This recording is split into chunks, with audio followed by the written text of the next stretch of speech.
Well, good evening, Glue Troopers. Back here in West Palm again, same hotel, different room.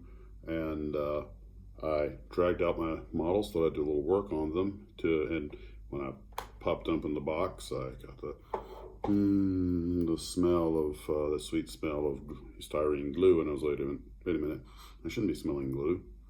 And I had turned the lid down and everything and secured it, but apparently not quite tight enough. And apparently just a little bit of it oozed out and spread across some parts, and it was weird. It sort of attacked the clear styrene parts and chewed chunks out of them, to include, unfortunately, the canopy to the sear end. One side's okay, the other side's not. So what I think I'm going to do is just go ahead and mount the canopy without the glue, and I'll just paint the whole airplane, and then I'll go back and paint the canopy windows black, and I can just seal up that hole.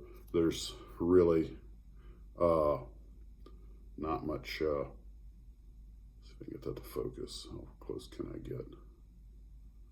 There's really not much chance of salvaging that. Here, I took a picture because I thought this thing might have trouble with focus. And it's all, as well as eating up that section, it's all chewed into the clear plastic. And but what was rather odd was that the other places that it went, including on the regular styrene, it just sort of came off in these flakes. It was weird. My guess is perhaps by the time it got out, it was already semi-dried or something. And a little bit that was inside this thing peeled right off of it without any argument. Here's a big flake, just peeled off as a sheet. So next time I do this, of course, like I said, bring one of these just for glue and tools and keep all the styrene in a separate location. Now the Hayabusa, here's the little canopy that you can move, can slide back and forth, and I just got it sitting in there. I did not realize that the landing gear is retractable, even though it's a little model. And of course, I had already put the wing together, and because this didn't have an instruction sheet and I didn't look close enough before I got started, I assumed they just glued into place. I made that assumption because of the scale and how tiny everything is. And now I'll probably be posing it gear down, but for storage, as you will see, oh, back here, let me show you the picture. I can't really have the landing gear on it when it fits in the box, because this is how I got them all to fit in the box. If I have anything else protruding out, they won't, I won't be able to get them in the box, and obviously that's the only way I have to transport them. Also, oh, by the way, guys, for everybody, as soon as I'd gotten done last night, I went out and looked and saw where the antenna went on the Hayabusa, but a lot of you guys were kind enough to send me pictures and directions on where the, where's the point? Where am I looking at on this thing? Trying to find out where my little camera lens is. It's here. Oh, that's weird. Okay, so anyway, but there's where the antenna goes. So I went and saw that. But thank you to everybody who sent. Some of you guys sent pictures, and some of you sent the information. Thank you very much. Let's see. No, basically here's the sear end. Now, the floats are just pressed into place. I tell you what, you probably won't need any glue with them because there's such a tight, so I had to actually file them down to get them to fit. I was never really planning to use the stand that came with it, especially now that it's eaten up, but there's a little lesson in styrene there for me. And let's see. So I thought the other thing that I would do is answer some of the comments that some of you guys made. One of them was why I'm only wearing 3 t-shirts, and I was like, because it's Florida, I didn't need all 4.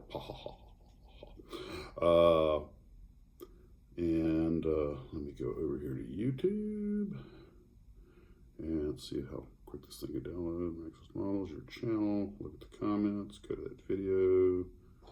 Okay. Yes, my teeth are good for chomping on styrene. I got these chips in them. No, that's just life. A lot of you guys were shouting out about the RCAF and the Canadian C-130. Yep, shout out to Canada. I'm sure those guys are down there just doing some sort of, government administrative run, former crown colonies and all that stuff, or a training exercise. But I know that, the Canadians love their winters and their winter sports and hockey and everything, but I'm sure it's fun the dead of winter to get to brag to your friends how you got to go down to Jamaica for a couple of days. But I'm sure they're glad to be back. So I made that from, we'll see where I can find that comment. Let's see. Yeah, we did go through a lot of ice, and it was, Peter was talking about that, and it was definitely, so we got shellacked pretty. I mean, the airplane can handle it, but I would want to have been a small aircraft and have that happen. Oh yeah, McCoy says, yeah. Then the C-130 heads for Cold Lake. And here's Joe telling me about the KF-43's antenna. Oh yeah, Edward says, rush to join the RCAF, and you're probably going to end up in Alert Bay, Yellowknife, or north of 56. Paul, you give me too much credit.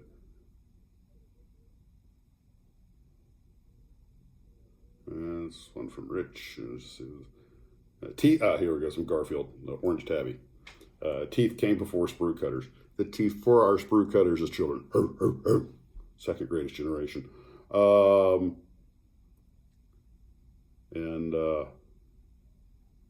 He says styrene counts as roughage on the food chart in the model builder's food chart. You guys are clever. Here, I always wear 4 shirts when I model. What's wrong with you? I'm in Florida. It's warm down here. Only got 2 on right now. I just got out of the shower and, I wanted to get all cleaned up for the show. I even shaved, and after a day like we had today, the day was a beautiful day to fly today. A few little bumps, no big deal, great visibility. But we definitely, without going into the weeds on it, the first airplane had a hard break, so we had to steal another airplane. That was an hour delay and a plane swap, and God bless the passengers. They were super cool about it. And but there were a few things to see, just beautiful clouds and stuff. And I just love an office with a view. Anyway, yes. Then we got up. We're just doing from West Palm to Hartford, Connecticut, and then we had a minor mechanical tick up there that cost us about 30 minutes to get straightened out. Came on home, and that's actually pretty routine for the airlines. It tends to hit in waves. You'll go a month without a single mechanical issue, and then you'll just say one after the other, and you're like, "What did I do to anger the travel gods?" But that's just kind of the way that just seems to be the way it works. So back to you guys and your clever witticisms. Reindeers, I guess I better not ask how your styrene diet is working out.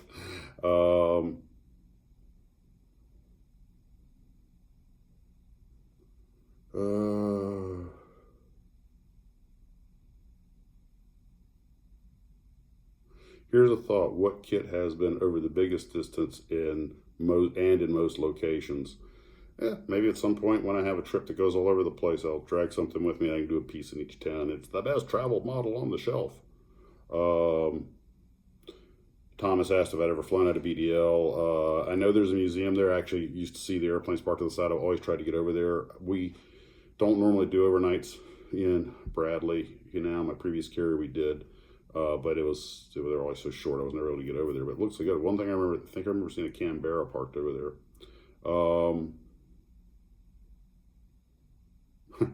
Okay, from James.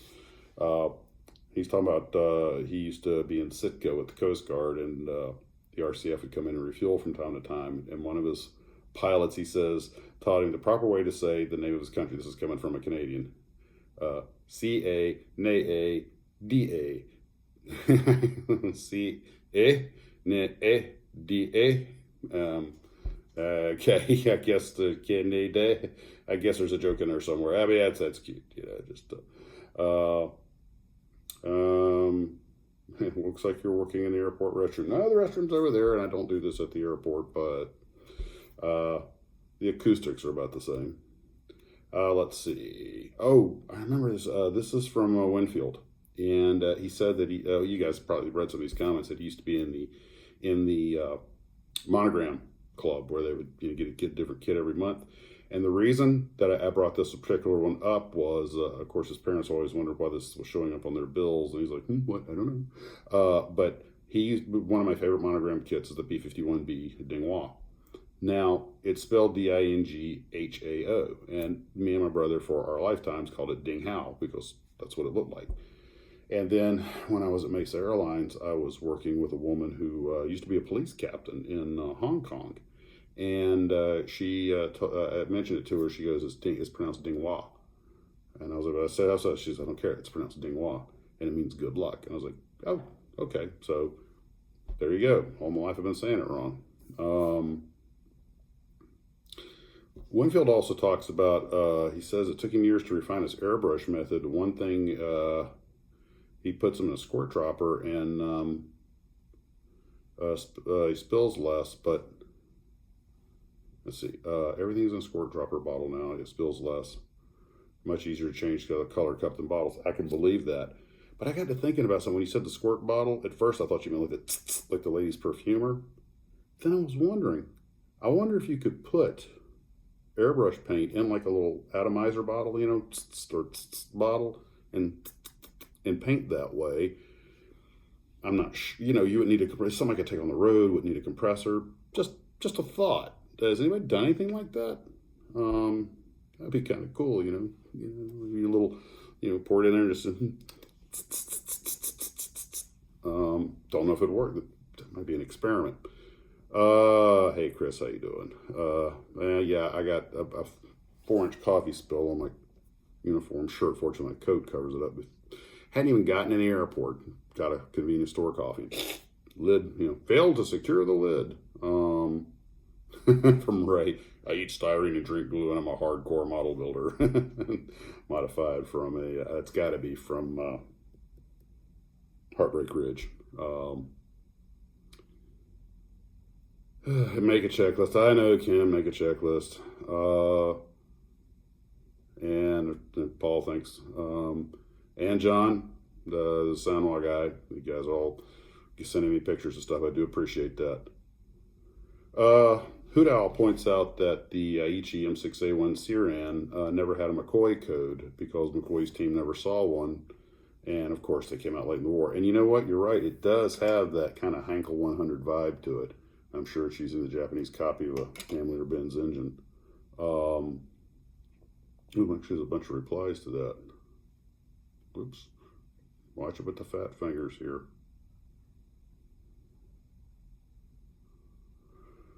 For those who don't know, this airplane was designed to be put on submarines, and it could carry, I believe, up to 3 of them. And it was set up with these triple folding wings, I believe, and they would fold like a big Z. And the thing is that the sub could surface, and they could take these things out of the hangar and get them airborne really quickly, so the sub could get back down. So it limited the exposure. And I'm just glad the war ended before we had a chance to see what they could do with them. Oh, here we go. Imano says, the RCF will sell you Kingston, Jamaica, and then send you to Kingston, Ontario. Come on, kid. Remember, I said it would be a good recruiting tool.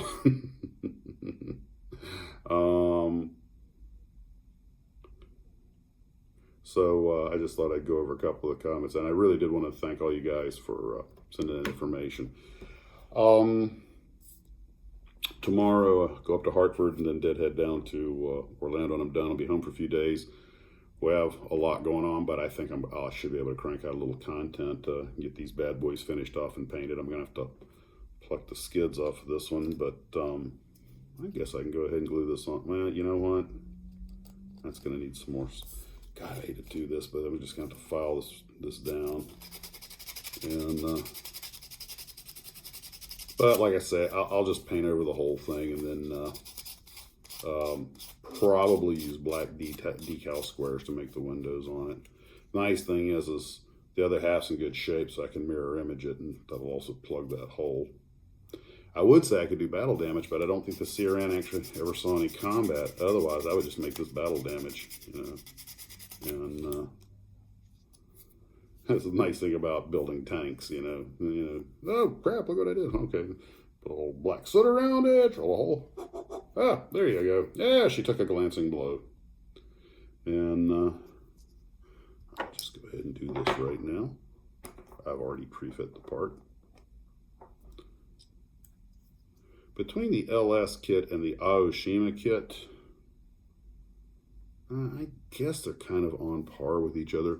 I just noticed that the Aoshima kit also has, let's see if I get this light, can you see right here, it shows where the roundels are supposed to be. It has a little circle there. I'm trying to get the light to reflect so you can see it, which I guess was kind of common at that time to do that with them. But you know, after being out all day, running around the airport and doing all the stuff and bouncing the sky, it's an unusual thing, but it is kind of nice to know that if you're sitting in the hotel room, you've got something you just kind of relax and do. And there's the basically complete CRN. It does have a bomb that goes, single bomb goes right up the center. But I'll have to pluck these floats off to get it back in there. Now, cinch tight. And oh, well, that's about all I got for road build number 2. And the cowling pops off here. I didn't glue it down because I'm going to have to take it off to be able to get it in there. But I can just pop these floats off. I believe they talked about a version of this plane that would have had jet assemble floats to extend the range. But I don't know if our test pilots ever flew this thing, but I always heard good things about it. And the Garber facility, Smithsonian Magazine years ago made it one of their major articles. And they talked about this as the kind of airplane they wish they could put on display, but it was before the Udvar Hazy Center was built, but they just didn't have a place to put it. So, of course, clearly there's going to have to be a little putty.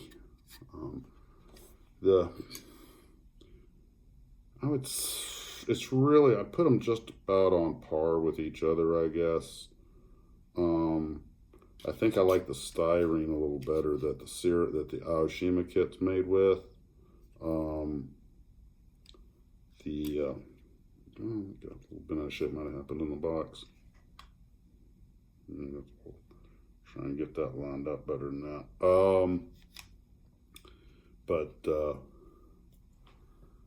I think the LS kit has a little bit better fit to it. The plastic seems a little more brittle, and the wings don't have, a lot of these actually kind of devoid of guide pins. There's a few of them, but not a big deal. You know, it's just what we've gotten spoiled. Now, I think the LS kit had a better pressing because I did have to remove a lot of flash off the Aoshima kit, especially off the propeller. This thing was covered in flash. It actually took me quite a while to whittle all that down. That's my only real complaint with it, and that's not the end of the world. So guys, I'm going to box all this up and pack it in for the evening. Just want to thank everybody for tuning in. Hope you guys are having a great time getting your build on. And we'll see you later. Take care. Model on.